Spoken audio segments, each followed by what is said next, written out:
Hello मेरी beautiful family, कैसे हैं आप सब लोग। आई होप कि आप सभी लोग बहुत ही अच्छे से मस्त होंगे। मैं सुमन आपका अपनी किचन में फिर से स्वागत करती हूँ। फ्रेंड्स, आज की मैं नई रेसिपी लेकर आई हूँ। आज हम बनाएंगे आटे से पुए और इस तरह से गुलगुले मैंने बनाए हैं। तो अभी वट सावित्री व्रत की पूजा थी, तो उसमें हमारे यहाँ इस तरह से आटे के गुलगुले बनाए जाते हैं। एक ही आटे के डो से मैं दो तरह की रेसिपी बनाऊंगी। तो पहले मैं गुलगुले बनाऊंगी पूजा के लिए और उसके बाद मैं पुए बनाऊंगी। ये गुलगुले और पुए बहुत ही टेस्टी बने थे।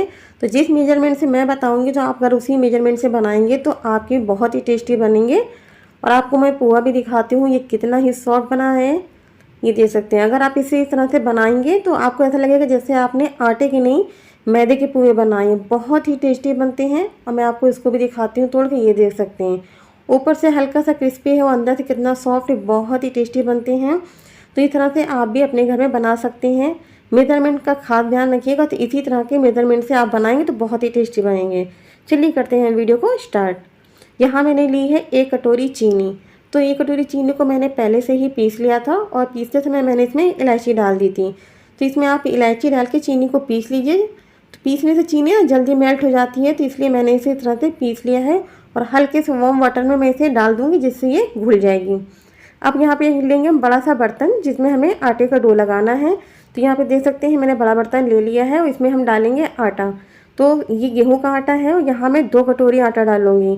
तो जितना आप आटा लेंगे उसकी आधी आपको चीनी डालनी है। तो मैंने 2 कटोरी आटा लिया है तो 1 कटोरी मैंने चीनी डाली है। अब इसमें हम डालेंगे डेसिकेटेड कोकोनट। तो ये बाजार का है। अगर आपके पास सूखा नारियल भी है तो आप उसे फाइन वाले ग्रेटर से ग्रेट कर सकते हैं। तो जो ब्राउन वाला पार्ट होता है उसे हटा के और फाइन वाले ग्रेटर से ग्रेट कर दीजिए। तो मैंने इसमें 4 बड़े चम्मच डेसिकेटेड कोकोनट डाल दिया है और इसी इस तरह से हम अच्छे से पहले पूरे में मिक्स कर देंगे जिससे ये सभी आटे में मिक्स हो जाए। अब इसमें हम डालेंगे मोहन। तो मोहन के लिए हमने बड़ा चम्मच लिया है, तो इसी से हम 4 बड़े चम्मच। आप इसमें देसी घी का भी मोहन लगा सकते हैं। अगर आप देसी घी का मोहन लगा रहे हैं तो 4 बड़े चम्मच पहले से ही घी को मेल्ट कर लीजिएगा। मेल्ट करने के बाद ही आप इसमें डालें। और अब इस तरह से हम ऑयल को भी पूरे में मिक्स कर देंगे और इस तरह से हम ये बना के देखेंगे लड्डू। तो कहीं बन रहा है और टूट नहीं रहा है तो दैट मीन्स आपका मोहन एकदम परफेक्ट है। अब जो हमने चीनी घोल के रखी थी दे सकते हैं। तो इसी तरह से हम इसमें थोड़ा थोड़ा सा चीनी का घोल डालते रहेंगे और आटा इस तरह से डो लगाते रहेंगे।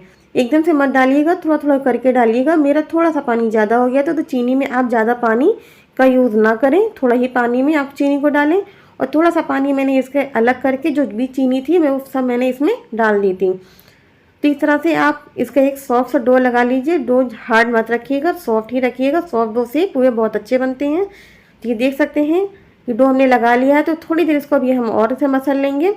कि जब आप इसको मसलते हैं ना तो चिकना एकदम हो जाता है, तो इससे आपके पुए बहुत ही अच्छे और बहुत ही सॉफ्ट होते हैं पुए। तो इस तरह से हम इसे हाथ में ऑयल लगा के थोड़ा सा मसल लेंगे जिससे चिकना रहेगा, क्योंकि इसमें चीनी है ना तो ये चिपकने लगता है हाथ में। अब यहाँ पे 10 मिनट इसको हम रख देते हैं रेस्ट करने के लिए। उसके बाद मिलते हैं। 10 मिनट हो चुके हैं। तो ये देख सकते हैं इस तरह से मैंने इसे खोल के फिर से हाथ में ऑयल लगाऊंगी और ऑयल लगाने के बाद इसे मैं अच्छे से मसल लूँगी। तो आटा आप देख सकते हैं कितना लचीला आटा है। तो इसी तरह से ही आपको लगाना है, हार्ड बिल्कुल भी नहीं रखना है। अगर आपका आटा हार्ड हो जाता है तो फिर आपके पुए अच्छे नहीं बनेंगे, सॉफ्ट नहीं होंगे, वो टाइट टाइट से बनेंगे। तो इस बात का ध्यान जरूर रखिएगा। मैं बीच बीच में आपको टिप्स एंड ट्रिक्स देती रहूँगी। तो जिस तरह से मैं बता रही हूँ आप इसी तरह से बनाइए, आपके बहुत ही टेस्टी पुए बनेंगे। और गुलगुले भी अगर आप बना रहे हैं तो गुलगुले भी इसी तरह से बनाइए, आप टेस्टी बनेंगे।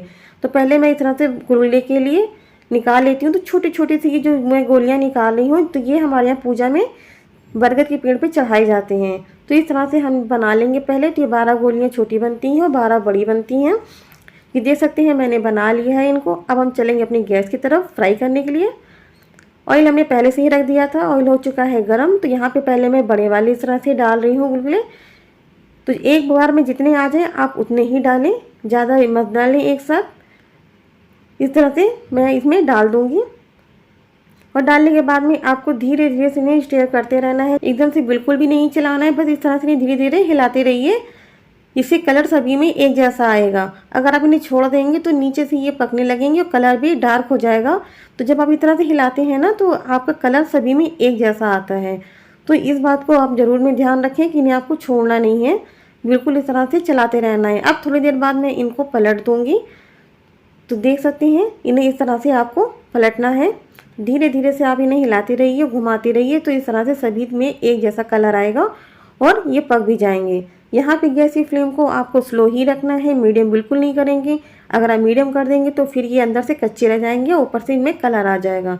तो ये देख सकते हैं कलर थोड़ा सा आ चुका है। मैं अब इन्हें इस तरह से पलट रही हूँ। तो पहले आपको इन्हें धीरे धीरे हिलाना ही है, घुमाते जाना है, और जब इनमें थोड़ा सा कलर आ जाएगा तब आप इन्हें इस तरह से पलट देंगे। और पलटने के बाद आपको इन्हें कंटिन्यू इसी तरह से चलाते रहना जिससे सभी में कलर एक जैसा आ जाए। और ये देख सकते हैं फ्रेंड्स सभी में कलर एक जैसा आ चुका है और ये अंदर से पक भी चुके हैं। तो मैं अब इन्हें इस तरह से निकाल लूँगी सभी को। और कलर देख सकते हैं कितना अच्छा आया है और ये इतने ज़्यादा सॉफ्ट है कि ये बीच से हल्के से क्रैक भी हो गए हैं। तो इस तरह से मैं इन सभी को निकाल लूँगी। और इनको निकालने के बाद अब मैं फ्राई करूँगी छोटे वाले। तो अब मैं छोटे वाले इस तरह से डाल दूँगी। तो ये ज़्यादा नहीं है, थोड़े ही है, तो मैंने इनको सभी एक साथ डाल दिए हैं। और एक साथ डालने के बाद मैं उसी तरह से फ्राई करूँगी जैसे मैंने पहले वाले फ्राई करे हैं। धीरे धीरे से इस तरह से मैं इन्हें हिलाती रहूँगी तो इनमें कलर एक जैसा आता रहेगा। तो यहाँ पे गैस की फ्लेम आप मीडियम कर सकते हैं, तो मीडियम कर दें। और मीडियम करने के बाद जब आपकी कढ़ाई ज़्यादा गर्म हो जाती है तो फिर आप इसे स्लो कर दें। तो इस तरह से आप इन्हें फ्राई कर सकते हैं, जल्दी फ्राई हो जाती हैं। ये मोटे वाले में थोड़ा सा टाइम लगता है क्योंकि वो बड़े होते हैं। अगर आपकी गैस की फ्लेम थोड़ी सी भी ज़्यादा कर देंगे तो वो अंदर से कच्चे रह जाएंगे। तो इस तरह से अब इन्हें हम निकाल लेंगे। और अगर आप मेरी वीडियो में पहली बार आए और मेरी वीडियो पसंद आती है तो प्लीज़ मेरे चैनल को लाइक और सब्सक्राइब करें, राइट में बेल आइकन उसे प्रेस करें एंड ऑल पे प्रेस करें, उससे मेरे आने वाली वीडियो नोटिफिकेशन आपको मिलती रहेगी। तो गुलगुले हमने सारे फ्राई कर लिए। आप देख सकते हैं ये छोटे वाले और ये बड़े वाले दोनों ही फ्राई हो चुके हैं। तो इस तरह से हमने फ्राई करने के बाद अब हम पहले पूजा करेंगे। पूजा करने के बाद फिर हम पुए को बनाएंगे। तो चलिए हम पूजा कर लेते हैं, फिर उसके बाद आपसे मिलते हैं। फ्रेंड्स यहाँ पे हो चुकी है मेरी पूजा और अब मैं फिर दोबारा से आ चुकी हूँ पुए बनाने के लिए। तो मैं ये देख सकती हूँ इतना आटा हमारा बचा हुआ है, तो इसमें बड़ी सी रोटी मैं बना लूँगी इस तरह से। तो मैं बड़ी लोई ली है, लगभग 2 से 2.5 रोटी के बराबर की ये लोई है। तो इस तरह से हम बड़ी लोई लेने के बाद में सूखे आटे में हल्का सा लपेट लेंगे और इस तरह से कवर करने के बाद इसे बेल लेंगे। तो सूखे आटे में हल्का सा कवर कर देते हैं तो इससे बेलने में स्लेब पे चिपकता नहीं है। तो मैं इसकी बड़ी सी रोटी बना लूँगी। तो आपको रोटी की तरह इसे पतला नहीं करना है, हल्का सा ही मोटा हम रखेंगे, उससे पूरे हमारे फूलेंगे और अच्छे बनेंगे। अगर आप पतला कर देंगे तो ये बिल्कुल भी फूलेगा नहीं, बेकार हो जाएगा। और यहाँ पे मैंने ली है कटोरी, तो आप कटोरी या गिलास कुछ भी ले सकते हैं। तो उससे अगर आप इस तरह से कट करके बनाते हैं तो ये सारे एक ही साइज़ के बनते हैं और जल्दी भी बन जाते हैं। तो आप चाहें तो आप इस तरह से भी बना सकते हैं, या फिर अगर आप चाहें तो एक एक बेल के बनाना चाहें तो आप उस तरह से भी बना सकते हैं। पर मुझे ये मेथड ज़्यादा सही लगता है, तो इस तरह से जल्दी बन जाते हैं। तो देख सकते हैं मैंने यहाँ पे इस तरह से दूसरा भी कट कर लिया है और एक रोटी में हमारे 3 पुए इस तरह से निकल आए हैं। तो जितना भी एक्स्ट्रा आटा है इसे हम इस तरह से निकाल लेंगे और निकालने के बाद जो हमारा आटा बचा हुआ है तो उसी में हम इसे मिक्स करके फिर दोबारा से बड़ी सी रोटी बना के फिर हम इस तरह से बना लेंगे पुए। तो देख सकते हैं पुए हमारे हल्के से मोटे हैं, तो इसी तरह से आपको भी बनाना है। तो चलिए सारे पुए पहले हम तैयार कर लेते हैं, फिर हम आपसे दोबारा मिलते हैं। ये देख सकते हैं कि हमने सारे पुए को बेल लिया है, तो इस तरह से आपका काम जल्दी भी हो जाता है। तो सारे पुए मैंने पहले से बेल के तैयार कर लिए हैं। फिर दोबारा से हम चलते हैं अपनी कढ़ाई की तरफ। ऑयल हमारा गर्म हो चुका है, देख सकते हैं। तो इसमें मैंने अब डाल दिया है पुआ। तो मैं पुआ यहाँ पे एक एक करके फ्राई करूँगी, एक साथ नहीं डालूँगी। जब थोड़ा सा ये पक जाएगा मैं पलट दूँगी, तभी दूसरा डालूँगी। जब आप इस तरह से पुए को फ्राई करते हैं तो आपका सभी पुए फूले फूले से बनते हैं। तो अभी आप देखिएगा बिल्कुल सभी मेरे पुए फूले हुए, ऐसा कोई भी नहीं है जो नहीं फूला है। बिल्कुल पूड़ी की तरह ही सारे पुए फूले फूले बने। ये आप देख सकते हैं मैंने इसे पलट दिया है और ये भी अच्छे से फूल चुका है।